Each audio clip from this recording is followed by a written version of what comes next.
Martin Luther King Jr. has said, take the first step in faith. You don't need to see the whole staircase. Just take the first step. A very hearty good afternoon to fellow Toastmasters and distinguished guests. Good afternoon. Today we are going to talk about this fresh sunny day and the maiden experiences of our lives. Maiden experiences are always garden fresh, blooming and glowing in our memories. I also have one such aroma of one maiden experience as an orator. I was 7 years then in my 3rd grade. My father came and said that you have to deliver a 5-minute speech in Ramakrishna Mission Ashram, Ranchi. I was a kid at that time. I agreed. I said, that sounds interesting. But I didn't know the pros and cons. He said, you have to cram the entire speech. I said, I thought I had to read the entire speech there with all my modulations, pronunciations that I was good at. He said, no, you have to cram it up and narrate the entire 5-minute story in your own imaginations. I was then afraid. As a kid, I just ignored it. I started watching TV, playing games, outdoor games like this. After 2 days, he came to me and he said, are you done? Have you crammed the speech?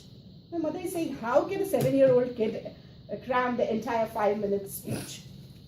He held my hand and locked me in the bathroom for 3 hours. I was shouting, please open the door, please open the door. He's like, no. Until unless you cram the entire script is with you, cram it up and then come outside the room. I was so fearsome. It was very dark in the bathroom. He switched on the light. Only light I could see and the script. I had no choice. I crammed it up, mugged it up. I was not good at immaculately cramming English. So what he had done for me, he had narrated the entire thing in Hindi script so that I could mug it up properly. That day, when I delivered my first speech in front of 500 people in that jam-packed auditorium, the accolades and appreciation that I got is as fresh as it can be in my ears. I owe every word that comes out of my mouth to my father, without whose dedication it would not have been possible.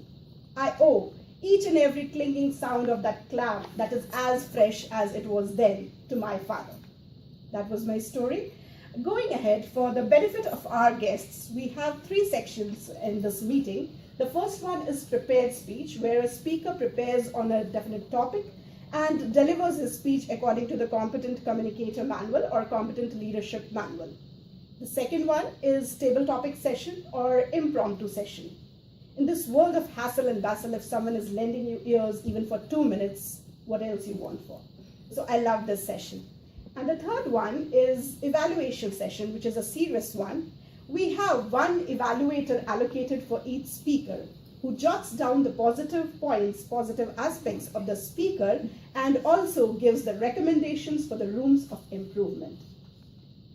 To start the meeting and to deliver it in a successful way, we have various role players. The main role is of general evaluator. When I asked our general evaluator about her maiden experience, I was also shocked because that maiden experience was of shock. She was a 5-year-old girl then, and she saw some copper wires lying on the ground. Out of inquisitiveness as a kid, she started folding those copper wires and made it look like a doll. According to her, she put some wools also in that so that it could look like a pretty doll, and now was thinking where to put that doll inside the house. And suddenly she saw those 2 points in the room. That was nothing else but the socket.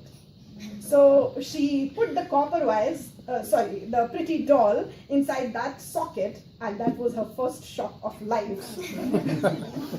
But the best part is that she says that shock actually gave her the enlightenment that what to do in future. She is the senior most Toastmaster here, and she's such calm and transparent lady that I have never met before. Please welcome with a loud applause the General Evaluator of the Day, Toastmaster Hema.